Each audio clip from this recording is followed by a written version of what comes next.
sudah diingatkan untuk rekam, ya. Nah, jadi hari ini CCF kita ini, kita mengundang beliau pun sangat susah ya, tidak gampang ya mengecek jawabannya beliau. Namun ketika saya mengundang beliau tuh, saya cek beliau tuh, beliau langsung katakan, "Siap Pak, untuk Sumatera saya akan siap berbagi."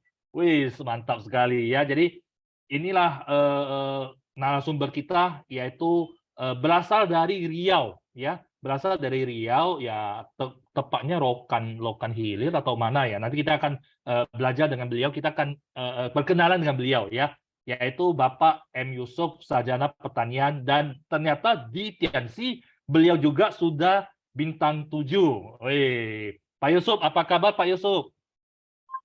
Alhamdulillah, kabar baik, Pak.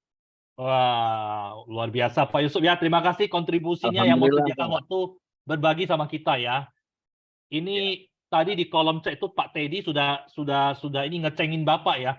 Pak Teddy bilang, "Pak Yusuf kok mukanya agak gimana, tegang ya kalau masuk ke Zoom ya. Biasanya kalau merambah hutan ke kebun itu mukanya sangar gitu ya." Oke, Pak, sebelum kita mulai acara kita program ini, mungkin teman-teman banyak yang mungkin belum kenal Bapak ya. Kita mungkin boleh, minta, Pak Yusuf untuk perkenalkan diri sejenak kepada kita semua. Monggo Pak, silakan Pak. eh, Assalamualaikum warahmatullahi wabarakatuh. Selamat pagi buat teman semua. Perkenalan singkat, nama saya Muhammad Yusuf, latar belakang seorang konsultan. Saya lahir di kota Pematang Siantar, Sumatera Utara. Oh, Siantar, Pak Yusuf. Oh, Eh, lanjut Pak, Ya, saya lahir di kota Pematang Siantar, Sumatera Utara, dan terakhir saya itu ada di wilayah Riau, khususnya di Kabupaten Rokan Hilir. Nah, kemudian saya coba jalan-jalan hampir seluruh wilayah Indonesia, saya sudah jalani kecuali Papua, wih, enak bener jalan-jalan. menangani masalah-masalah perkebunan, terutama masalah jamur dan hormon Oh, untuk oke, kesehatan tanaman. siap. Oke Pak, jangan jangan cerita dulu, stop dulu. Ini cerita Pak Yusuf ini menarik ini. Ya, jadi, Pak Yusuf tuh ternyata berasal dari Siantar ya, dan memang sudah cukup lama beliau itu di bidang, pertanian terutama tanaman sawit ya. Nah, ini kami ingin tanya ke Pak Yusuf dulu ya sebelum mulai masuk ke sawitnya itu. Awal perkenalan Pak Yusuf di Tiansi itu bagaimana ya? Kok bisa sih, seorang konsultan pertanian, seorang yang memang tugasnya itu banyak di kebun, di hutan, di apa, tanaman-tanaman, itu mendadak kok bisa ceritanya itu kecantol dengan bisnis Tiansi, yang notabene awal-awal dulu kan memang kita juga ada pupuk ya, tapi kan pupuk belum terlalu digaungkan, lebih banyak produk kesehatannya. Nah, ini gimana cerita nih Pak Yusuf awalnya bisa tahu tentang Tiansi? Monggo Pak. Iya Pak. Nah, awal saya gabung di TIEN itu biasa Pak.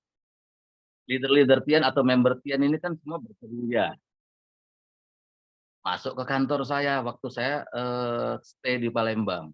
Oh, heeh. Dia menawari produk kesehatan. Dan secara kebetulan saya memang ada dulu penyakit yang memang sudah menahun, itu bisa 2-3 kali kambuh dalam sebulan, itu namanya migrain. Dan saya juga nggak tertarik dengan produk dari TIEN awalnya. Insinyur Randi Siswoyo dan Dr. Randa Ida itu terus sampai 3 kali datang ke kantor saya hanya menawarkan sebuah produk dan kemudian dia bedah bisnisnya. Saya sama sekali tidak tertarik Pak dengan bisnis multi level pada saat itu. Kenapa? Saya itu mencari recehan ini kok berat banget ya gitu. Sementara kita di konsultan nggak penting sih gitu. Nah, dengan produk itu akhirnya karena saya alhamdulillah sembuh total sampai hari ini, migrain saya alhamdulillah nggak pernah kambuh lagi. Nah, akhirnya cerita ini saya bawa setiap saya berangkat ke kebun. Ketemu dengan siapa saja, begitu saya lihat ada keluhan saya sampaikan. Itu saja sih awalnya saya bergabung dan saya tidak mendalami dan saya tidak mau serius di bisnisnya. Saya hanya mencoba membantu teman-teman di lapangan saja. Yang saat itu saya jumpa dengan orang-orang yang punya keluhan. Termasuklah saya punya ada teman di lapangan yang punya keluhan 13 tahun tidak punya keturunan. Oh. Alhamdulillah kita berikan 3 bulan kemudian dia katakan, "Pak dokter," saya dipanggil dokter, "Pak dokter, istri saya positif Pak." 3 bulan Pak, langsung isi. Itu ceritanya Pak. Dari situ saya mulai ada sedikit semangat untuk, mengikuti, bisnisnya, tapi saya belum bisa keluar dari pekerjaan saya lama, jadi saya sifatnya hanya membantu masyarakat yang membutuhkan produknya saja. Untuk 3 tahun terakhir saya resign dari pekerjaan saya, ketemulah dengan leader-leader Riau, jadi ceritanya seperti itu. Nah masa itu, saya masih dipakai beberapa, perusahaan sebagai konsultannya dan beberapa koperasi secara komputerani untuk menangani kebun, sehingga cara saya untuk menjalankan ya tetap seperti itu saja, karena saya di Riau. Dan saya fokus setelah ketemu dengan Pak Erwin di Pekanbaru, agenda apa kemarin ya? Nah, itu baru saya mulai fokus jalan. Tapi kalau Feng Shui-nya saya udah jalankan, Pak. Saya udah pakai di kebun saya sendiri. Oh. Jadi fokusnya itu karena ketemu saya, Pak Yusuf ya? Ya, saya jalankan usaha itu setelah ketemu kemarin kita yang di Pekanbaru. ATP ya, Pak ya? Ya, Waduh, berarti muka saya itu bawa hoki ya, ketemu saya langsung aktif lah ya. Jadi para insya Allah. leader kalau mau dolen-dolen Anda aktif ya, kasih muka saya biar nampak dulu mereka bakal aktif. Ya, Pak Wira dengan Pak Tedu jengkel Pak sama saya tuh Pak. Mereka Wah, berdua punya downline ini nggak serius, nggak pernah serius, nggak pernah serius cari duit. Seakan-akan nggak butuh duit. o oke Pak. Nah, saya lanjut tanya ke Pak Yusuf ya. Pak Yusuf kan berarti kan setelah, mulai aktif, Pak Yusuf berarti sudah mulai tahu ya, Feng Shui, apa, sudah mulai pelajari Feng Shui cair, Feng Shui padat, dan sebagainya. Nah, yang ini yang saya mau tanya tentang tanaman sawit. Ini tanaman sawit itu kan setahu saya ya, Riau banyak, di daerah Sumatera Utara juga banyak, dan itu sebenarnya kalau kita jujur mau bilang ya, itu adalah tanaman bisnis ya, yang jangka panjang yang memang banyak, apa ya, petani-petani sawit itu yang memang, skala-skala besar, ya, apakah yang PTPN ataukah mungkin yang swasta. Nah, apakah produk Feng Shui kita itu yang baik, yang cair atau padat itu sebenarnya cocok memang untuk tanaman sawit atau bagaimana? Karena untuk pendekatan ke petani-petani besar seperti mereka yang mungkin berapa puluh hektar, berapa ratus hektar mereka tanam sawit dan sebagainya itu, mereka itu kayaknya nggak gampang goyah ya, apa ya, untuk mencoba produk-produk baru, ini pupuk apa ini, barang baru nanti saya punya tanaman jadinya nggak maksimal, profitnya kurang, produksinya kurang. Nah, awalnya itu gimana Pak Yusuf melihat bahwasanya Feng Shui kita itu memang sebenarnya cocok untuk sawit? Monggo Pak. Iya Pak. Nah, terima kasih. Pertanyaan yang cukup bagus Pak. Ini sangat menarik pertanyaannya karena ini memang hampir semua pekebun mereka tidak yakin dengan produk kita, apalagi khususnya produk organik lah. Organik, hayati itu mereka nggak yakin. Permasalahan sebenarnya bukan mereka nggak yakin, karena memang basic dasar mereka tidak ada. Pemilik kebun ini kan bukan rata-rata orang yang tidak punya basic di pertanian. Mereka punya kebun karena faktor. Pertama memang faktornya punya duit, hanya cerita bisnis, ya kan. Kemudian faktornya faktor apa ya, keturunan aja.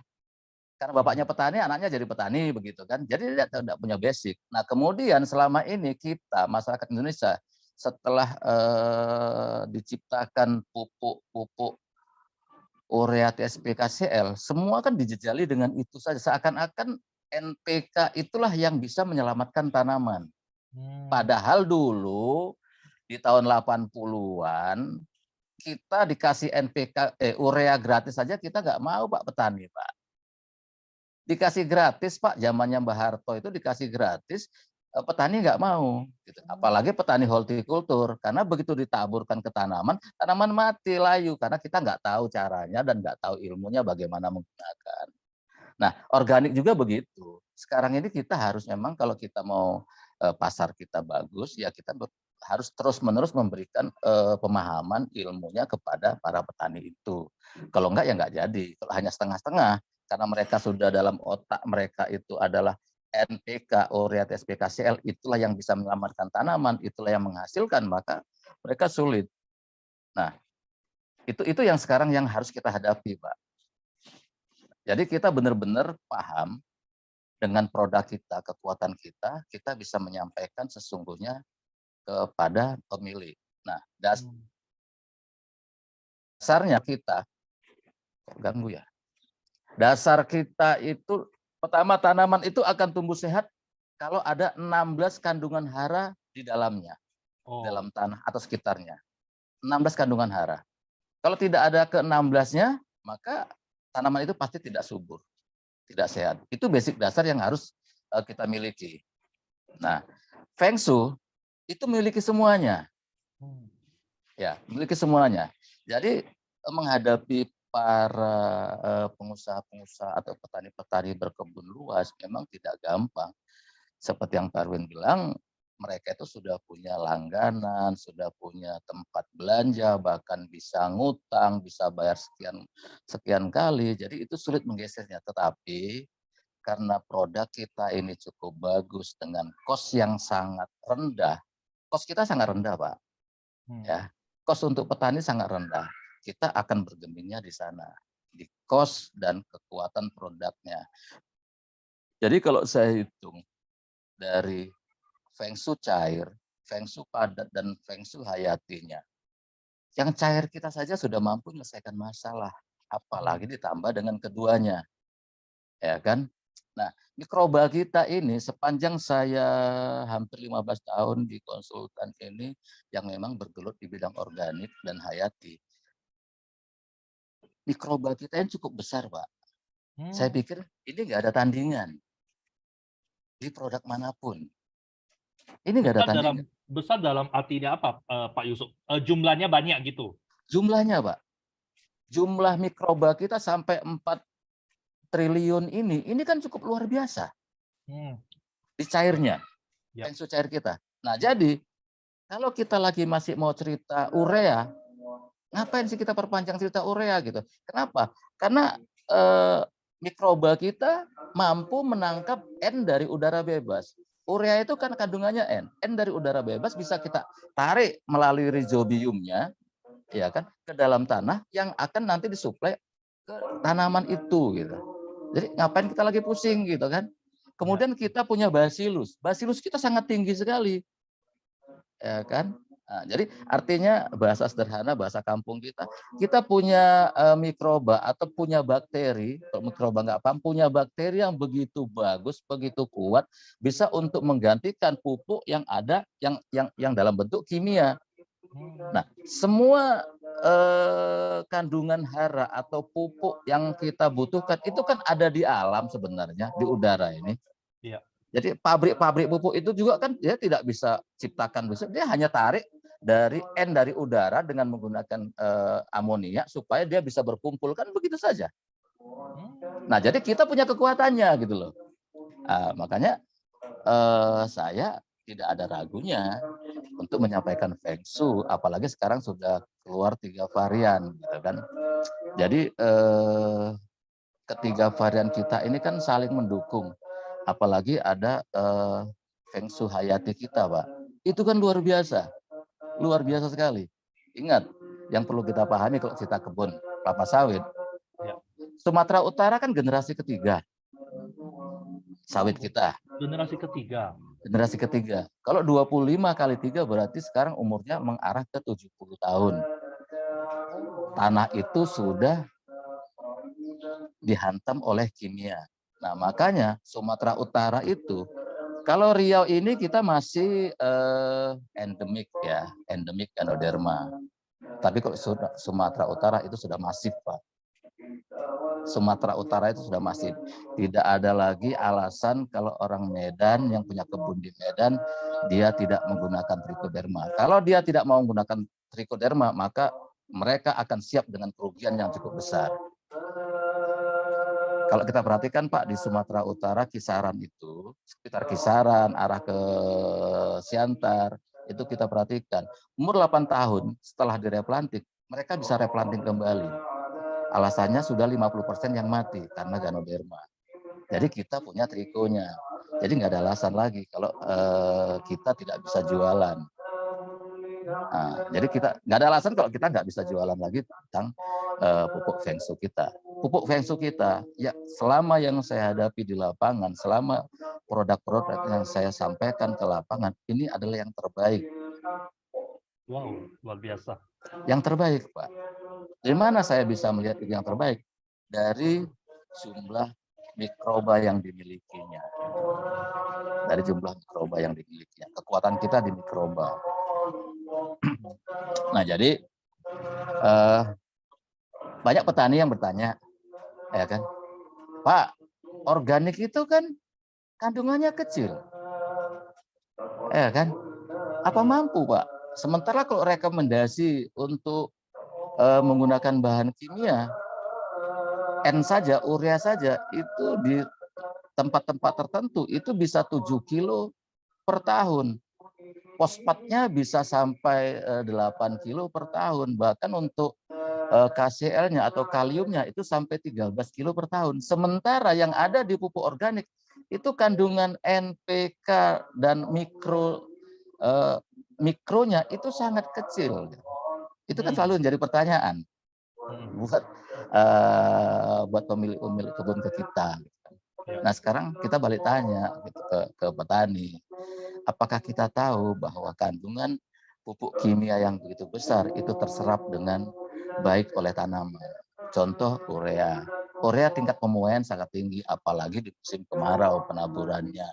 Itu tingkat pemuaian sangat tinggi. Kalaupun kandungan di sana tertulis itu ada 46, kita nggak yakin kalau 10%-nya yang masuk. 10% aja nggak yakin gitu, yang diserap oleh tanaman. Itu kan fakta di lapangan. Kenapa kita katakan fakta di lapangan? Banyak kasus kebun di lapangan itu kita tabur urea dalam kurun waktu 1 bulan itu tidak ada tanda-tanda masuknya N sampai ke daun. Oh. Nah, jadi kita harus bisa pula kan, kita seorang konsultan itu harus bisa membaca itu kan. Fosfat kita berikan hari ini dalam bentuk kimia, kita belum bisa juga menemukan jawaban bahwa 1 bulan kemudian fosfat itu sampai ke daun. Kalau sampai ke daun aja dia nggak nyampe, bagaimana dia mau nyampe ke kebutuhan tanaman? Kan prosesnya diterima oleh akar sampai ke daun, dimasak oleh daun, baru dibagi kepada bagian yang membutuhkan. Kan prosesnya seperti itu. Nah, jadi kalau itu saja tidak bisa kita baca bahwa disampai ke daun, gimana yang lainnya? Gitu. Nah, sementara kalau kita menggunakan pupuk hayati, pupuk organik, itu kan benar-benar bahan yang sudah masak. Ya kan? Bahan yang sudah masak. Ya kan? Nah, karena dia bahan itu sudah masak, dia sampai ke daun. Proses pematangan di daun itu nggak butuh waktu lama, karena dia barang jadi. Gitu. Dia barang jadi sehingga sampai ke daun dia nggak butuh proses lama. Makanya kalau ada orang mengatakan, kalau pakai organik kan lama gitu. Ya kita buktikan saja. 10 hari kita sudah bisa lihat Pak hasilnya. Kalau ke kebun sawit 10 hari saja. Saya nggak butuh waktu lama untuk melihat bahwa Feng Shui ini sampai ke tanaman yang membutuhkan, artinya bagian yang membutuhkan, itu hanya waktu 10 hari saja. Nggak butuh lama. Oke, mantap. Kita stop dulu Pak Yusuf ya. Jadi hari ini kita belajar sesuatu dari beliau ya, Pak Yusuf bercerita bahwasannya belum tentu yang di pasaran menganggap organik itu lama, karena organik itu sebenarnya adalah bahan yang sudah jadi. Ya, penyerapannya lebih cepat dibanding kimia, pupuk kimia yang pemuaiannya juga urea ya, yang pemuaiannya bisa ini sangat tinggi sehingga apa yang diserap pun tidak maksimal. Nah, Pak Yusuf, saya kepikiran begini ya. Saya kalau melihat kebun-kebun sawit kan saya pernah juga berkunjung ke kebun-kebun sawit ya. Nah, pupuk Feng Shui kita itu paling cocok itu digunakan di kebun sawit yang mungkin masih pembibitan atau yang sudah berjalan atau bagaimana? Biasanya kan Pak Yusuf kan keliling ke kebun-kebun sawit kan pasti melihat ada yang mungkin baru tanam lagi yang baru. Ada yang mungkin selesai tanam itu masih peremajaan atau bagaimana. Ada yang sudah jalan sampai setengah. Ini sebenarnya pupuk Feng Shui kita itu paling cocok masuk di tahap mana? Monggo Pak. Ya. Nah, pupuk Pak, saya nggak sebut Feng Shui dulu, pupuk. Ya, oke. Pupuk itu makanan, ya kan? Buat Ya. tanaman. Heeh. Hara buat tanaman, makanan buat kita istilahnya. Ya. Pak Erwin, kalau kita lapar, kita makannya nunggu dari kecil dulu atau setelah tua? Ya, dari Kalau kecil loh. kalau kita lapar, kapan saja kita lapar kan kita makan, Pak. Ya, setuju, Pak Yusuf. Nggak nunggu fasenya gitu. Oh, benar, benar. Nggak nunggu fasenya. Jadi Feng Shui ini itu bisa digunakan dari mulai atau kapan saja kita ketemu dengan tanaman itu. Oh. Yang dari pembibitan bahkan dari klonnya sendiri atau kecambahnya sendiri, kita sudah bisa berikan Feng Shui. Dari kecambahnya, Pak, dari kecambahnya sawit itu bisa kita berikan Feng Shui. Atau dari pembibitan, nursery-nya atau main nursery-nya. Nah, kalau mau seperti apa sih kekuatan atau kecepatan Feng Shui terhadap tanaman kelapa sawit, kita lihat di nursery atau bibit sawit.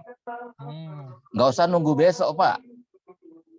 Ya, sore Bapak berikan, Bapak semprot ke bibitan, pagi Bapak lihat.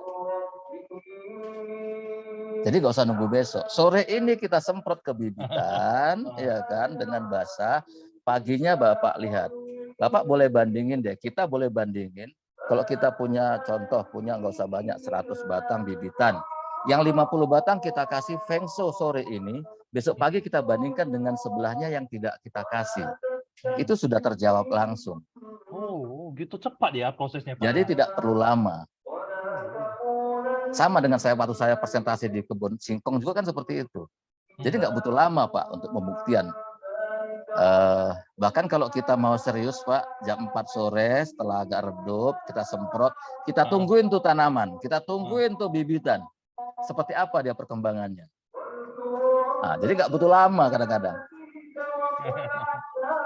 Oke. Mantap. Sebelum lanjut ya Pak Yusuf ya. Jadi teman-teman udah paham ya kalau main di tanaman sawit, apalagi kalau memang kondisi di sana itu lagi ada pembibitan ya kita bisa testing ya berdasarkan pengalaman Pak Yusuf. Tak perlu lama untuk kita bisa mengetes bahwasannya fungsi kita itu efek prosesnya itu langsung kepada bibit tersebut ya. Paling nggak sampai 24 jam ya Pak Yusuf ya. Paling Nggak sore sampai 24 jam, Pak. bibitnya udah bisa lihat ya. Ya. Oke, teman-teman, ini kan kita nanti akan lanjut banyak bertanya lagi dengan Pak Yusuf ya. Jadi teman-teman kalau ada yang mau bertanya itu bisa ketik-ketik di kolom chat ya. Nanti di akhir pertanyaan acara program kita akan tanyakan kepada Pak Yusuf untuk pertanyaan-pertanyaan daripada teman-teman. Nah, ini kita kembali mau tanya ke Pak Yusuf lagi ini ya. Oke, ini ada lihat contekan. Nah, ini Pak Yusuf. Nah, ini pertanyaan klasik sih. Banyak leader-leader kita yang sudah menjawab untuk mungkin tanaman padi, tanaman lain-lain. Nah, untuk tanaman sawitnya sendiri, Pak Yusuf, kira-kira memang fungsi kita itu kalau kita pakai itu sepaket, air hayati, padat hayati, dan padat organik, apakah memang lebih maksimal? Apakah ketiga macam jenis pupuk fungsi kita itu memang saling melengkapi? Monggo, Pak. Ya, di awal saya sudah sampaikan, saya sangat bersyukur bahwa Tien terakhir menciptakan 2 varian lagi sehingga punya 3 varian. Nah, di awal sebelum ada pupuk padat organik dan pupuk padat hayati, saya tetap selalu menganjurkan kepada teman-teman petani, kalau Anda mau hemat biaya, pangkas urea TSP KCL itu sampai 60-70%. Ya, gunakan Feng Shui pangkas 60-70%. Atau kalau untuk tanaman perkebunan kelapa sawit yang sudah umurnya di atas 10 tahun, saya bahasa petani saya katakan pakai Feng Shui rutin per 3 bulan. Kemudian tambahkan NPK 1-2 karung, 1-2 sak saja untuk ukuran luasan 2 hektar. Hanya untuk membutuhkan tambahan kebutuhan di NP dan K-nya, makronya. Tetapi setelah Tien menambah 2 varian lagi, tambahan pupuk itu tidak perlu, Pak. Jadi dengan kata lain, Karena ini saya sudah lakukan di kebun saya sendiri, gitu kan. Nah, dengan kata lain, dengan tambahnya 2 paket Feng Shui padat organik dan Feng Shui padat hayati, ini keduanya kan saling mensupport, ya, saling mensupport. Ditambah lagi yang hayati. Hayati kalau kita lihat mikrobanya atau funginya, ini kan fungi yang luar biasa. Yang luar biasanya di hayati kita itu selain funginya, di sana ada basilusnya dan kandungannya luar biasa, Pak. Ya, kandungannya luar biasa sampai 7,5 kali 10 pangkat 8. Ini kan luar biasa nih. Bapak cari di organik mana, ini nggak ketemu, Pak. Saya belum pernah ketemu yang kandungannya sebesar ini, gitu. Apalagi di trichodermanya, gitu. Di trichodermanya kita sampai 8,10 kali 10 pangkat 8 ya, 6 sampai 9 ya. Sementara standarnya itu kan hanya 10 pangkat 5. Standar nasional. Standar nasional kita boleh dia menyebut nama itu. Misalnya orang ciptakan trichoderma gitu kan. Boleh dia masuk ke pasaran, dia baru dapat izin kalau kandungannya itu 10 pangkat 5. Sementara kita 10 pangkat 8. Berarti kita melebihi dari kebutuhan. Nah, itu yang membuat Feng Shui kita ini benar-benar bisa bersaing di lapangan. Jadi dengan hadirnya 3 ini tidak ada lagi alasan buat teman-teman yang mau berbisnis di bidang pupuknya, tidak ada lagi alasan untuk ragu-ragu memberikan penjelasan kepada owner atau kepada pemilik kebun. Tidak ada lagi ragu-ragu. Jadi jangan takut di debat deh, kuasai aja materinya, kuasai kandungannya yang ada dalam Feng Shui ini, sampaikan hal itu. Nah, jadi mau berdebatan seperti apapun, kalau kita kuasai materinya, kita pasti menang. Gitu. Kemudian kalau menghadapi lagi kita dengan pengusaha-pengusaha kebun luas, itu yang paling menarik kita sampaikan selain dari kandungan yang kita punya, hara kandungan yang kita punya itu adalah di cost. Jadi cost kita sangat rendah, Pak. Kalau dari kalau dari hitungan penggunaan pupuk kimia, kita hanya menggunakan 25%-nya saja. Jadi si petani diuntungkan sampai 70% dari pupuknya, dari angka kos pupuknya. Itu rekomendasi, Pak. Rekomendasi perusahaan baik PTP, PTPN maupun swasta kebun luas. Jadi kita hanya menggunakan 25% saja sudah mampu menyelesaikan masalah mereka. Gitu. Berarti ini dalam artian Pak Yusuf bisa potong kos sampai 75% ya, Pak? Iya, Pak.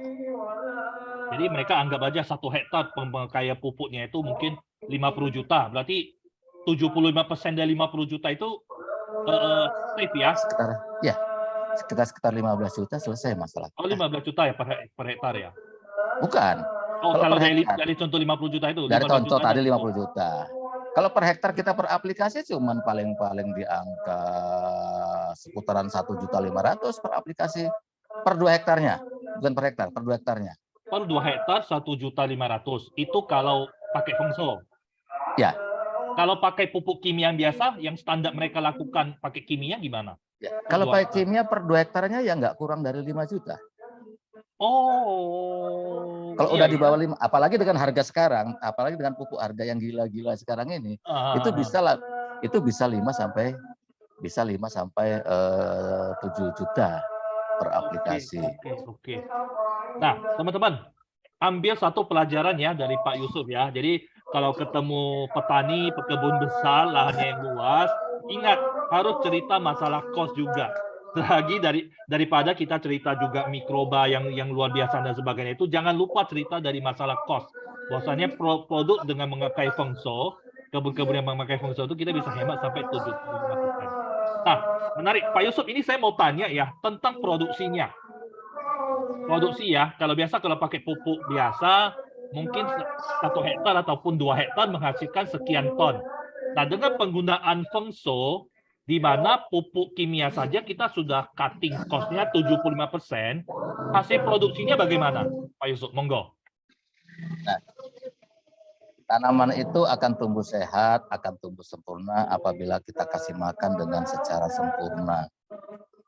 Karena Feng Shui ini adalah makanan buat tanaman secara sempurna, udah pasti jawabannya produksi kita akan lebih baik daripada kita menggunakan bahan kimia.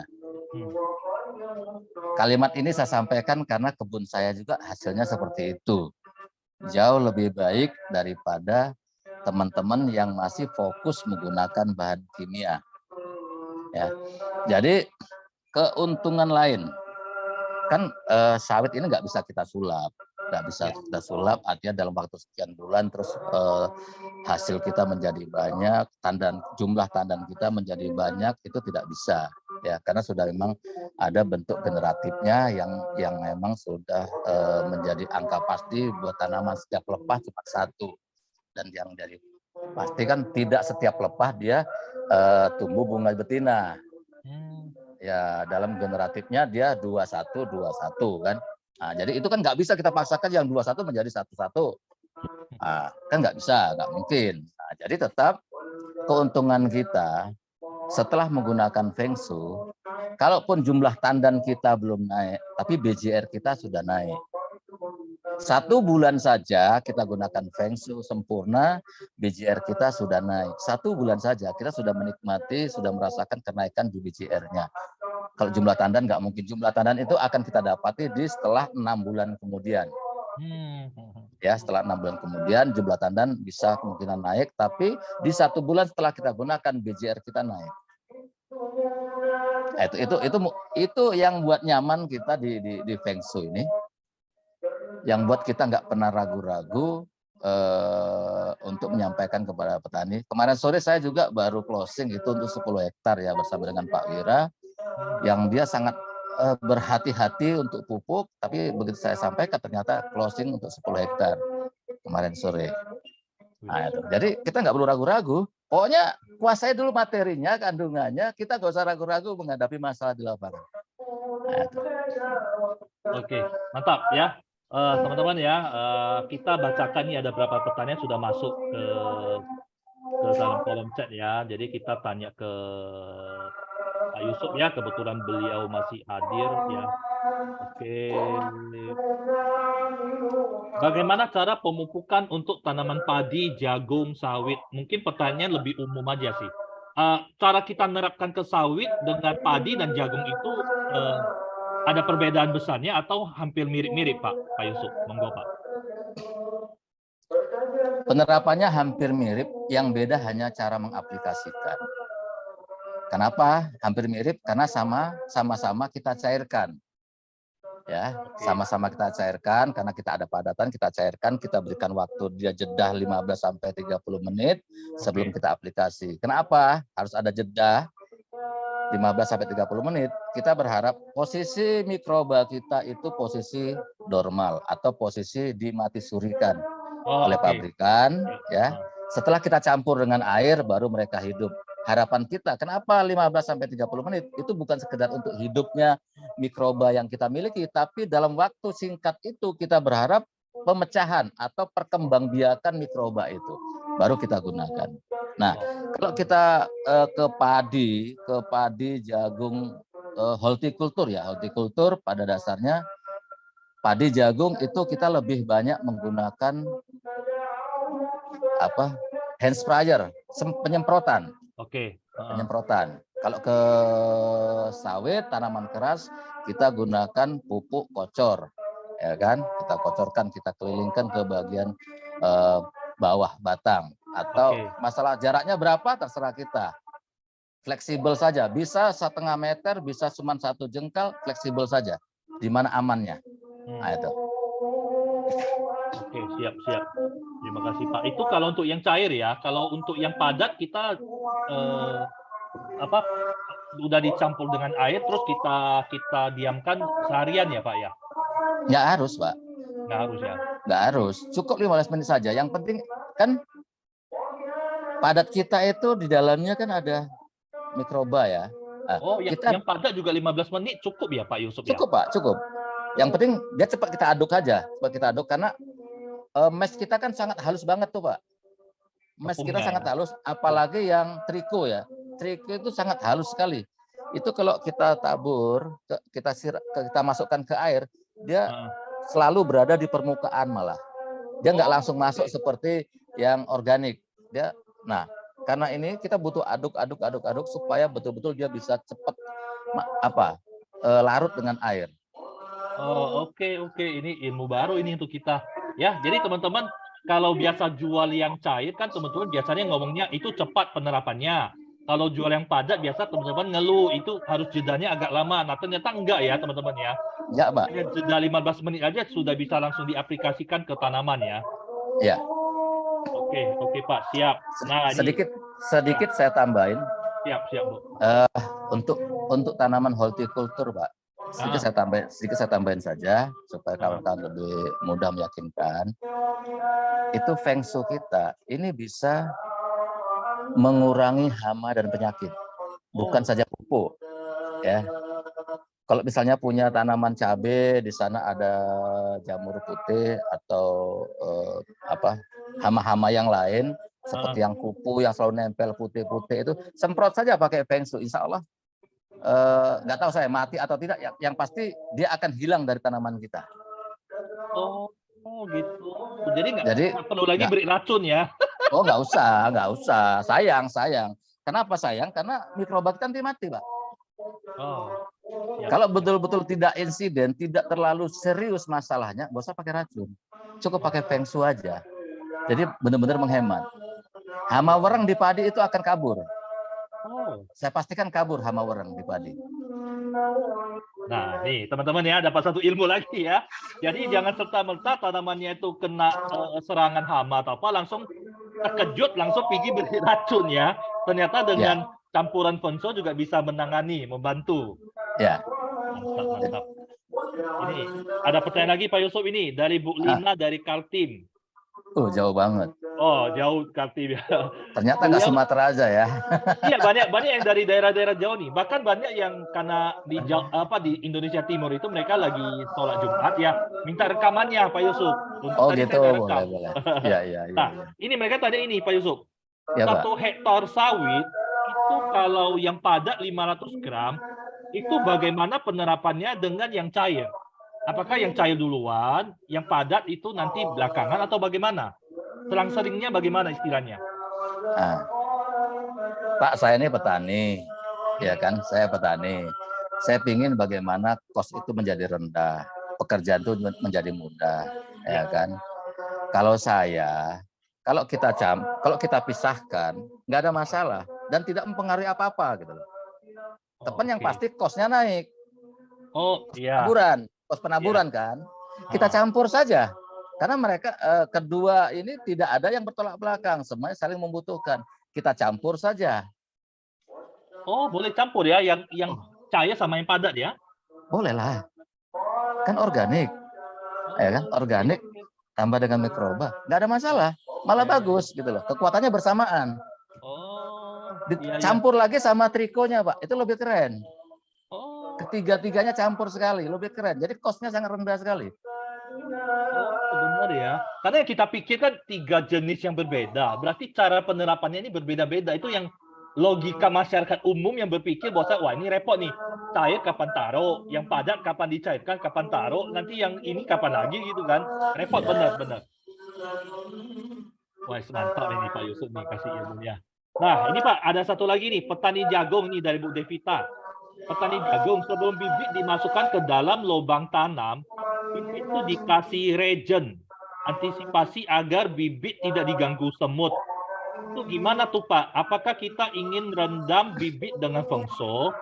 Kapan dilakukan? Apakah regen itu tidak merusak feng shui? Monggo Pak. Nah, jawabannya begini. Untuk apa regen? Regen itu kan berfungsi untuk mengendalikan yang namanya semut. Iya kan? Nah, kenapa itu dikendalikan? Kenapa digunakan regen? Karena untuk mengendalikan semut. Kenapa? Karena bibit itu Kalau tidak pakai Feng Shui normal saja, itu 2 sampai 3 hari dia baru keluar kambiumnya atau baru tumbuh. Ya kan? Nah, solusinya Ibu nggak usah pakai regen, tapi direndam pakai Feng Shui cair. Direndam 2 jam, misalnya pagi kita mau tanam, mau kita tugalkan, malam direndam 2 jam, setelah direndam, kasih aja kalau misalnya kita 10 kilo bibit jagung, kita kasih saja 2 atau 3 tutup luarnya itu Feng Shui, kita rendam. 2-3 jam kita angkat, supaya besoknya kita mudah. 2-3 jam kita keringkan, besok kita tanam. Hanya butuh waktu 1 hari, Pak. Hari ini kita tanam, besok sudah tumbuh. Kalau pakai Feng Shui.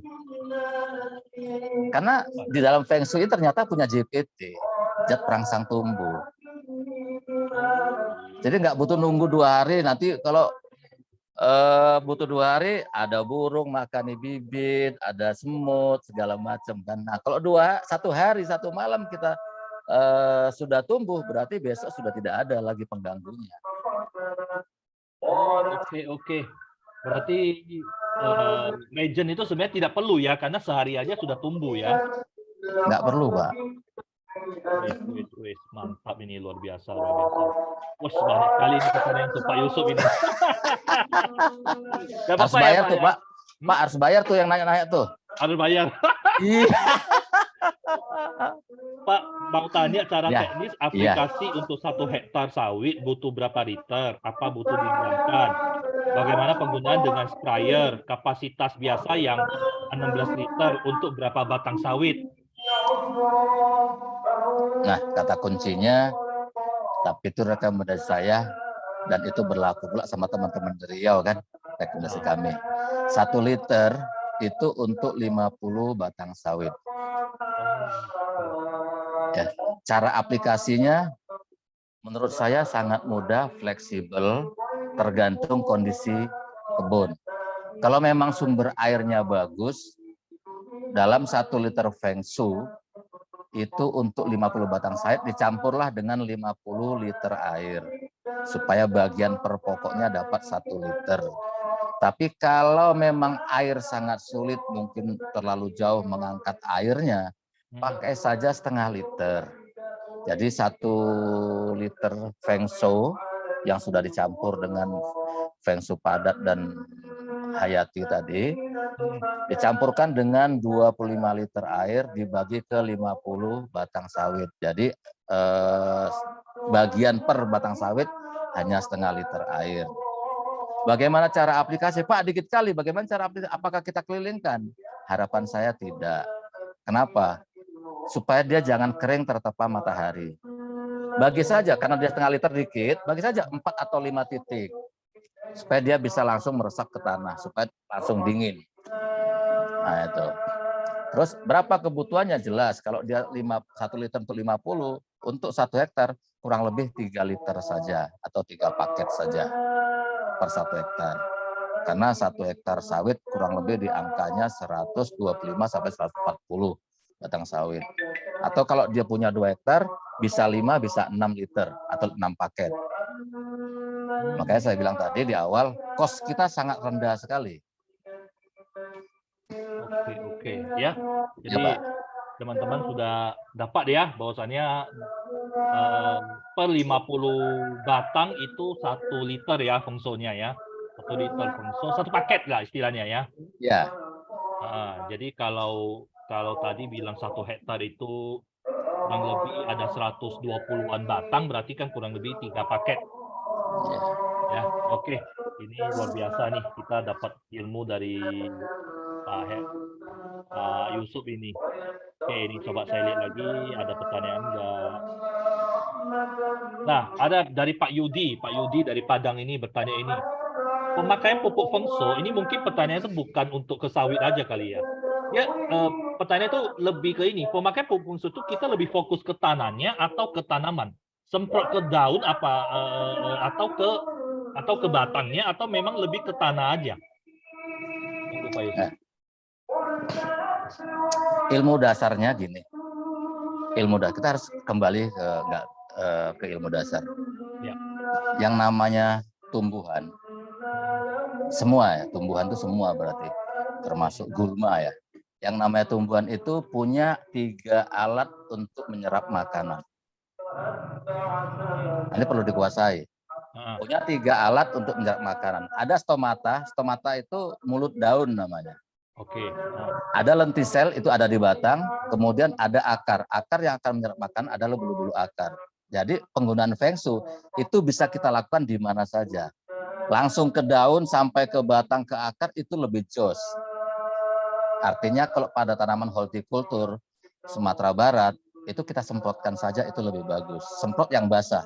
Berarti batangnya dari daunnya bisa makan, dari batangnya bisa makan, dan nanti akan netes sampai ke tanahnya, akarnya juga bisa makan. Maka prosesnya lebih cepat. Nah itu. Jadi nggak fokus hanya di tanahnya ya Pak ya? Enggak Pak. Oke.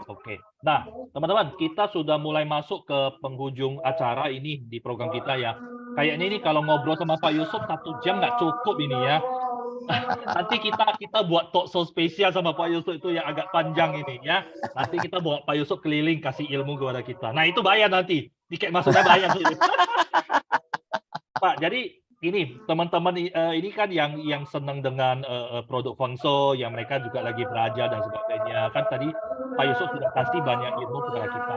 Nah, pesan-pesan khusus Pak Yusuf kepada para teman-teman penggiat Feng Shui yang mungkin mereka juga lagi pemula ya, lagi belajar dan sebagainya itu bagaimana teknik-teknik untuk memasarkan Feng Shui ini? Pesan-pesan khusus kepada mereka itu seperti apa? Monggo Pak Yusuf. Ya.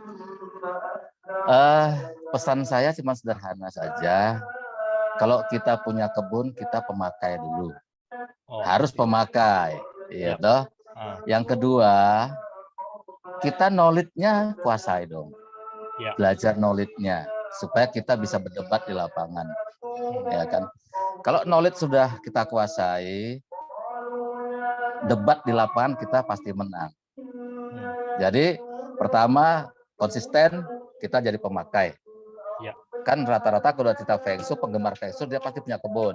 Kan gitu. Entah kebun apa, entah cabai sebatang belakang rumah, kan kira gitu. Pakai dulu supaya kita enak ngomongnya ya kan. Setelah itu kuasai knowledge-nya. Kalau kurang jelas tanya sama Pak Erwin. Ya kan? Wah, saya nggak ahli ini. Feng Shui dia nih. Jadi kuasai knowledge-nya, setelah itu kita harus kita harus berani debat secara serius dan konsisten, katakan bahwa Feng Shui cukup untuk menyelesaikan masalah kebun. Apapun kebunnya.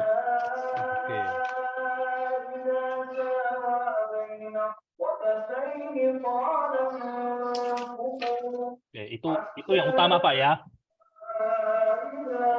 Iya Pak, harus begitu deh.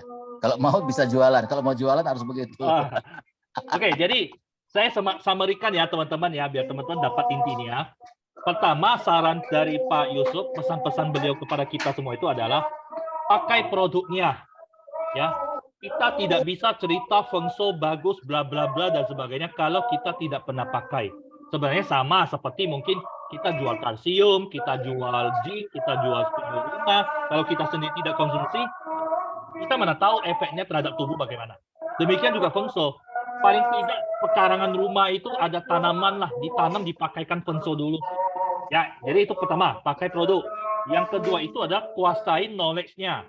Jangan menjual sesuatu membabi buta. Harus belajar, harus mau belajar ya. Jangan ketika di lapangan kena masalah baru telepon upline. Bagaimana ini? Bagaimana itu? Tapi suruh belajarnya males gitu loh ya. Jadi poin kedua itu harus kuasai knowledge. Komposisi daripada Feng Shui cair, Feng Shui padat seperti apa, penerapannya seperti apa dan sebagainya. Anda wajib kuasai. Yang ketiga, kalau sudah pakai, sudah kuasai produknya, yang ketiga itu adalah konsisten untuk mempromosikan Feng Shui. Percaya dengan produk Feng Shui kita sudah bisa menjawab tantangan masalah-masalah tanaman-tanaman yang sekarang terjadi. Jadi teman-teman tidak perlu khawatir, apalagi Pak Yusuf tadi sudah cerita berjuta-juta, bertriliun kita punya mikroba itu terdapat di dalam Feng Shui dan itu tidak terdapat di kompetitor pupuk manapun. Ya, jadi itu 3 poin yang sangat penting, sangat utama untuk kita hari ini dapat daripada Pak Yusuf. Pak Yusuf, Ada satu lagi, Pak. siap, silakan Pak. Yang 3 itu kan untuk leader ya. Iya, siap. Yang 1 untuk Pak Erwin. Oke, siap. Buat training sesering mungkin Pak, khusus untuk Feng Shui, Pak. Buat training atau sesekali dari pihak manajemen turun bareng kita ke lapangan untuk menjelaskan ini kepada petani. Itu yang paling penting. Siap Pak, aman Pak. Jadi Ya. tentang Feng Shui juga kemarin kita ada cerita ke kantor pusat ya. Ya. Kebetulan kalau ahli pertanian kita kan memang kita tidak ada karyawannya yang dari kantor pusat, tapi nanti kita bisa rancang satu seminar khusus. Kita akan minta dari pabrikannya. Dari pabrikannya itu kan ada ahlinya itu untuk turun membantu kita mensosialisasi tentang Feng Shui ini seperti apa. Iya. Sudah kita wacanakan Pak Yusuf ya, tinggal kita lihat perkembangannya ya. Oke, thank you Pak Yusuf. Kontribusinya, waktunya mau sharing sama kita semua. Terima kasih banyak loh Pak ya, teman-teman hari ini kita belajar banyak ya. Teman-teman saya mau tahu dulu di kolom chat dulu, apakah hari ini teman-teman belajar banyak nggak dengan Pak Yusuf? Kalau belajar banyak, ketikkan terima kasih Pak Yusuf, terima kasih Pak Yusuf. Ayo kita lihat dulu banyak nggak. Ini kalau nggak ada yang ketik berarti lagi tidur ini tadi ketika kita lagi belajar sama Pak Yusuf. Ya banyak ya, oke banyak. Thanks Pak Yusuf, terima kasih. Oke, terima kasih Pak Yusuf ya. Semoga mari Pak, sama-sama Pak. Ya sehat terus Pak Yusuf. Bisnis Feng Shui-nya juga lancar. Jangan lama-lama di bintang 7 Pak ya, cepat bintang 8, cepat jadi Best Lion. Kami tunggu Bapak naik peringkat terus ya. Nah, siap Pak. Teman-teman, bulan 6 nanti, bulan 6 kan kita sudah mulai masuk bulan 6. Nanti di bulan ini juga saya juga akan meluncurkan satu program tambahan ya, kita sudah ada namanya CCB. Cerita-cerita bisnis ya, itu terutama untuk narasumber leader-leader kita yang sukses di bisnis, kita akan tanya jawab. Dan kita juga sudah mulai ada cerita-cerita Feng Shui ya, di mana ini adalah program kedua. Program pertama kemarin itu adalah cerita tentang padi, ini kita cerita tentang sawit. Dan mudah-mudahan ya teman-teman doakan kita ada satu program lagi yang segera luncur. Kita namanya cerita-cerita sehat CCS. Dan yang menjadi narasumber itu adalah dokter. Ya, jadi bagaimana kita nanti belajar talk show 1 jam bersama dokter ya. Tidak berupa training tapi berupa tanya jawab seperti ini, lebih soft, lebih nyantai, tapi teman-teman bisa dapat ilmu. Kenapa ada para dokter juga tertarik terhadap produk-produk suplemen daripada Tianxi? Seberapa hebatnya produk-produk vitamin suplemen Tianxi sehingga dokter pun melirik dan bahkan banyak dokter yang aktif di bisnis Tianxi. Oke, ya kita akan luncurkan itu mungkin 1-2 minggu ke depan. Teman-teman pantau terus ya grup Sumatera kita. Ataupun grup-grup yang lain nanti kita akan informasikan di sana. Oke, saya rasa itu aja yang hari ini kita bisa ini. Terima kasih atas kesediaan teman-teman untuk belajar. Sekali lagi terima kasih Pak Yusuf ya. Sampai jumpa di acara berikutnya. Semoga teman-teman semua sehat, bahagia selalu dan sukses selalu bersama Tianxi. Bye semuanya.